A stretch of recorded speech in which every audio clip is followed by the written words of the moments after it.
and welcome to Thumbing Through Yesterday, the podcast where we take our favorite books off the shelf, dust them off, and remind ourselves why we love them. My name's Tom Galley. Joining us today, we've got Tony Pasculi. Thank you, Tom. Always a pleasure. And today we're talking about one of my favorites, I Am Legend by Richard Matheson. So, standard question, why is this one of your favorites? I mean, it was a fun read. I enjoyed this book quite a bit, but why is it your favorite or one of your favorites? As you say, it's a very fun read. There were quite a few problems with it that I think I have willingly overlooked just because I remember it's such a good book. What I love the most about this, well, there are two things I think I love the most about this. One of them is the fact that the hero of the book turns out to be the villain. Yeah. Which is a turn that's hard to do successfully and is done very rarely. Agreed. And the other one, and this is one of the places where my memory betrayed me a little bit, but my image of the book is that this is the Venn diagram that intersects my fascination with broken characters and your fascination with the hyper competent character. Although he was nowhere near as hyper competent as I remembered. But I love the fact that in his isolation, he ultimately turns to, I'm going to learn to be a scientist. I'm going to learn to yes, understand this thing and defeat this thing. Although I found his scientific turn a little questionable, not the motivation for it or the fact that he was doing it. I just didn't find his scientific explanation of things very plausible. I don't think that Richard Matheson did a whole lot of deep diving research on this. I think he found some cool scientific sounding terms that were vaguely related to bacteria and just rolled with it. Yeah. But it was fun. It was a good read. It was really entertaining. It was, I've seen a couple of movies based on the book, and this is very different, as you said, from all of the movie versions. Yep. It's and it's definitely, it feels like a product of its time. It feels like old school science fiction in a way. Yeah. So this. I was just reading before we came in here. He died in 2013. This was the vampire novel of the year in 2011 or 2012. Really? Yeah. That's surprising for a couple of reasons. One, my overwhelming impression of this book is that it's not, no matter what he says, a vampire novel, it's a zombie novel. Okay. It's weird to me that Matheson chose to make them vampires instead of zombies because it fits so cleanly into the zombie genre and they behave so much like zombies in every way except for the fact that there's this religious stuff associated with them, which also turns out to be a mental thing, which I didn't find very satisfying. But it's a siege. It's a siege novel primarily, mm-hmm. And those are zombie novels, not vampire novels. Vampire novels are hunt novels. It's very different. Yeah, that it is. No, so supposedly he's when asked where he came up with the idea, mm-hmm. He saw the movie Dracula and he thought, well, that's scary. How much scarier would it be if everyone in the world were vampires? Okay, well, that's interesting. So that's interesting. That apparently is where it came from. Yeah. Have you read a book called The Girl with All the Gifts? No, I don't think I've heard of that one. Damn. Okay, because to me, The Girl with All the Gifts feels like an update of this novel. Okay. It's a zombie. It's my favorite zombie novel and one of my favorite novels of recent years. So it's not going to show up on this podcast, unfortunately. 10 years from now, if we're still rolling, yeah. I highly recommend it. I won't spoil it for you since you haven't read it. Strongly urge that you read it. If you like this, you will like that. And in a lot of ways, The Girl with All the Gifts is just a strict update of this in ways that I don't want to ruin for you. But it fixes a lot of the issues. It's a much more modern novel. I think it's much better paced, and it's zombies instead of vampires. And there's a lot more sort of logic to it. But it's amazing. All right. I'll put that on the to-read list. Yeah. So, yeah, this is, I don't know, I just really enjoy the exploration of this guy and the exploration of the world. And I love the fact, it does the little trick where we take breaks to jump into the future. Although not all that far into the future, but still, we skip months and then we skip years. He goes from barely keeping it together alcoholic to a completely dispassionate vampire killing machine. Yeah. And then he's torn down by, of all things, a woman. Yeah. That to me was the most interesting part of the book, and so I had a couple of issues with the pacing in this book. I mean, and I say issues, but they're not issues. It's just my preferences, what I would have wanted to see, and I would wanted to see more of that part of the book and less of the earlier part of the book. I thought that part was really, really strong. I don't know how much you want to spoil this book for people. I assume they've probably read it by now. It's been on the shelf for a little while. It's been on the shelf for 78 years. Wait, is that right? 2020? No, 70, 72? No, 68 years. 68 years. It's been on the shelf for a while. Go read it. Yeah. So she turns out to be a mole. Yep. Yeah, that's amazing. That is genius. That's a genius idea. That was so genius that I felt kind of robbed that it was just a little almost episode at the end of the novel and not more of the novel. You know, I would have liked to see that whole relationship teased out and spent more time on, because that was really riveting. Yeah. It would have been interesting to see how that could have played out differently. Yeah. Right. Had she not hit him on the head, had he accepted the fact that she was a vampire? And yes. And then given that, you know, I would have liked to have seen, now that we know that there are dumb vampires and there are smart vampires, or, you know, it's weird. He makes this distinction between living and dead vampires. Yeah, this is one of the areas that I have issues. He dances around with some stuff. So we know that anybody that dies of the disease will reanimate. Yes. Right, because his wife digs herself out of the grave and comes back. Yeah. He's never specific about whether or not somebody that was dead to start with and somehow gets exposed to it will be reanimated. But apparently live people can be infected, behavior modified, and have all of the symptoms and all the weaknesses, but they're still just not yet dead. Undead. Yeah. Yeah. That was weird. That's a weird departure. Yeah. But given that, and that she's one of the smart ones, I would have liked to have seen more of the smart ones and that vampire society. I mean, she talks about it a little bit, but that's incredible. I don't know. Did he write a sequel to this book? I'm not aware of one. Yeah, I don't think so. I'm not aware of one either. But I mean, that's the obvious place to go for a sequel. You know, we just want to know what these smart vampire society looks like, how it's organized. What do these people think, and what do they do? Yeah. Yeah. What do they eat? Yeah. Who is left for them to eat? Yeah. Well, they're cannibalizing each other, which is unpleasant, right?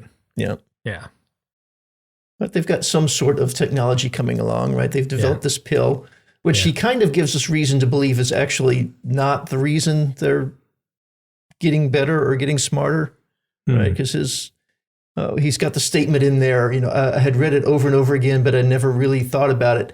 Bacteria can mutate. Yes. So it may well be that despite the fact they've created this medicine, it's actually irrelevant. To whatever the disease has become. That it was, you know, sort of, I mean, it's not a natural progression, but there's something that happens with diseases that they tend to be less destructive of their hosts. So they over time, yeah. So that, you know, more of the vampires were surviving more easily with fewer fewer negative side effects of the disease as time went on, the bacteria mutated. Yeah. So eventually that's just going to be, you know, get rid of him. And then we have a whole brave new world of vampires, and this is life now. Yeah. Yeah. So, but yeah, I love the fact that he has become the thing that goes bump in the day, right? The thing that comes when you're asleep and defenseless, the thing that slaughters without mercy. And it's not even a bedtime story to tell your children. It's real, you know? Yeah. So the idea of the masses surrounding the jail and, you know, the hush that falls over the crowd when he looks out the window. Yeah. That really resonates with me. I really like that image. And that's something they have gotten wrong every single time they've tried to commit this thing to film. I don't think I saw the Will Smith version, but isn't that something that happens in that version? The Will Smith version is awful. Okay. I haven't seen it. It's genuinely awful. But the vampires are CGI creations that would make you happy because they look a lot more zombie than vampire. And they are mindless, running, shrieking, blood-curdling beasts with a little bit of animal intellect. They actually managed to set a trap for him at one point. But again, at the end of the movie, well, I don't want to spoil it for you. If you, I was gonna watch it, and I couldn't bring myself to watch a Will Smith movie. It's got to give it some time. It's not a good movie. Yeah, it won't make you think any better of Will Smith. Yeah, okay. But yeah, they get absolutely everything wrong. And they did this. I mean, I saw The Last Man on Earth with Vincent Price is probably the closest adaptation. And then The Omega Man, of course, with Charlton Heston. Yeah. How can we miss that? But again, they change it to try and make the character more important. Yeah. They want the character to be the savior of humanity, and they want humanity to be worth saving. Yeah. And that's like the anti-point of the book. Opposite of the book. Yeah, exactly. Yeah, well, Charlton Heston, I think, comes from that period of Hollywood where if you get a star of that caliber, he's like, you got to make me the hero. Otherwise, I'm not doing the movie. So it could well be. Yeah, something William Goldman talks about a lot in his books. It's like, well, I think we need a scene in this movie where the secretary comes on to me. It's like, why? That has nothing to do with anything. It's like, because. Because I'm me. This is my life, right? We got to show that he's sexually virile. It's like, but we don't. He's a newspaper reporter. He's okay. Yeah. Anyway. Yeah. So, caused by a vampire bat. Yeah, that's resonates a little bit. Yeah, that, the idea that he got bitten, that he got a mild version of the infection early on in its evolution, as it was just jumping species. Okay, I could kind of buy that, but really, a vampire bat? Oh, it's the spawn of vampirism. I actually had less trouble with that than I did with the other thing, that the vampirism was only pseudo-vampirism, that it was because it was a strictly biological vampirism, but he still wanted to drag in all the tropes from Dracula, that he dragged them in very clumsily by saying it was a sort of a psychosis. It's like, oh, I've turned into a vampire, therefore I must be afraid of crosses. Which I actually liked that. Really? Yeah, that's fascinating. I liked the fact that the human psyche being so fragile, and of course probably brain damage occurring with the bacteria and the death and whatnot. But the idea that he watched somebody leap off of a lamppost as if they could fly. Yeah. And the idea that it occurs to him to hang a Jewish star outside instead of a cross and see what happens. I did like his experimentation with that. That was fun. But even if you buy that idea of psychosis, that's not going to be a mass thing. That's going to be a very individual thing, depending on how much people subscribe to that particular religious belief, how invested they are in the vampire myth. Yeah. To make it a universal trait, it was too much for me. Yeah. Yeah. There definitely should have been a very large population of agnostic vampires. Sure. For whom, sunlight and garlic and steaks were a deal, but nothing else was. Yeah. And perhaps his neighbor, what was his name? Ben... Oh, the guy Cortman. that keeps... Yeah, Ben Cortman might have been that, right? Yeah. Yeah, he seemed like a creature of habit. Yep. Yeah. That was kind of a nice touch where at the end of the book, he's actually rooting for Ben. Yeah, so this is also a very short book, too. It was a fast read. It was a fast read. I like that. It's sort of the opposite of our next choice. Yeah, but that's always a treat. I like a book that knows what it wants to say and says it and gets out of there. So. Yeah. Yeah. I appreciate books that are the length they need to be. Yes. I don't have anything against a good long book as long as it is, in fact, a good long book. Yeah. The Silmarillion is not a good long book. It is a long book, but that's, Well, I've never read the Silmarillion, but my understanding is it's just a reference book that was turned into a pretty marketing. Much. It's not unlike reading a textbook on history or sociology or something like that. But yeah, this was this held up well for me. I mean, like I said, my memory had reshaped the structure a bit, and it had certainly reshaped some of the characteristics of our hero a bit. But overall, this is why I like the book. The fact that you've got what you think is going to be a survivor novel, right? Only to find out at the end, no, survivor novels, the guy can still die, but he's the bad guy, and again, we've talked occasionally about working the title of the novel into the text of the novel. Yes. how perfect was it? The last 3 words of the book, Yeah. I am legend. Yeah. Yeah. And to make that, I mean, that coinciding with the twist, not that it's like, you have to understand the twist to appreciate the title. Yep. Yes. Yeah. So it just takes on a completely different flavor once you've read the book. Yeah. So I only had a couple notes on this book, very, very few. One was about the, his justification, which we talked about a little bit. Such traumatic shocks could undo what mind was left, and such shocks could explain much. The cross, first of all. Yeah. No. Well, now we've established he's not the best scientist out there. He's not. He goes to quite a leap with the bacteria too. He's like, oh, wait a minute. But then I thought about bacteria. Boom, that must be it. Yeah. Well, I assume if we had another 100 pages of him slowly schooling himself, I don't think that would have added anything. It depends. I mean, I don't think Matheson was the guy to do that. If Andy Weir was going to write a version of this novel, that absolutely would want to see that. Yeah. It's like, take us all the way through it, Andy. Tell us about all your pipettes. Yeah. I would love that. I love his detail. All the pipettes. He mentions having pipettes. Yeah. So we did get a little bit of that when he's learning to work with the microscope.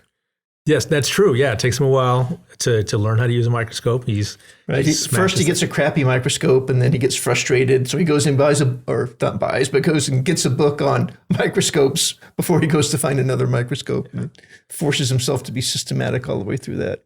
That is a thing I have done, is actually smashing the slide when you get your eyepiece too close. We've your all objective done that, lens. Yeah. right? Yeah. Yeah. Although I don't know if people do that anymore. Nowadays, microscopes are all digital. Yeah, you just put a super macro lens very close to the thing, and you blow it up, and you're looking at it on a screen. Yeah, so at least all the ones that I've seen recently. How disappointing. Yeah. I don't know. I remember hours of fun in my bedroom with my little microscope kit. But yeah, the very first thing I did, stick a slide, turn it to the highest magnification, put my eye to the thing, and start cranking. As possible. And then there's a crack. And of course, that particular slide ended up being one of my favorite slides. So cracked or not, I kept it around. Nice. The only other highlight I have is a quote, like Clarence in his Malmsey. I had to look up what a Malmsey was. Yeah, it's a wine, apparently. I thought this was a reference to the cask of Amontillado, but of course that's, the Poe story, but of course that's Amontillado and not Malmsey. But Clarence was the Duke of Clarence, who was drowned in wine. He was executed in wine. Oh, see, I didn't get that far. I just wanted to know what Malmsey was, and then I moved on. Yeah. But yeah. Fun, obscure little reference. A little bit out of place in this guy's mind, I think, because there's absolutely nothing else in his character that hints at any level of culture or higher education. Yeah, that's why it stood out to me. That's why I assumed it was Poe. Poe would fit very naturally into the story. Everybody's been exposed to a little Poe. Yeah, but English history, not so much. Yeah. Yeah. So well, I don't know. I guess I should back up a little bit. His musical choice shows, culture and sophistication. That is true. Yeah. And he even takes a moment to be, disparaging of the young lady's musical choice when, she grabs an album and puts it on. Yeah. Yeah. I don't know. Rollicking fun read. Yeah. I don't have much more to say about it other than I wish you had read The Girl with All the Gifts, so we could talk about the amazing and obvious parallels. I'll write that down. And M.R. Carey, I believe, is the author. All the Gifts. Formerly known as Mike Carey. He's the guy that wrote the Lucifer comics in the Sandman universe. Oh, okay. Yeah, if you read those. He went to Neil Gaiman and he said, I love what you're doing with Sandman and I would like to write a spinoff. What character would you suggest? And he said, he was thinking, one of the other Endless. And Gaiman said, Lucifer. Like, okay. Yeah. All right, then. Yeah, that's an amazing run of comics. So, what's up for our next edition? Next up, we have a Stephen King novel. I'm surprised we haven't tackled King before now. Speaking of the opposite of lean and mean. And it is called Hearts in Atlantis, which is a huge sprawling book. We're just going to do one part of it, the actual novella called Hearts in Atlantis. All right. We'll see you all in 2 weeks. See you in 2 weeks.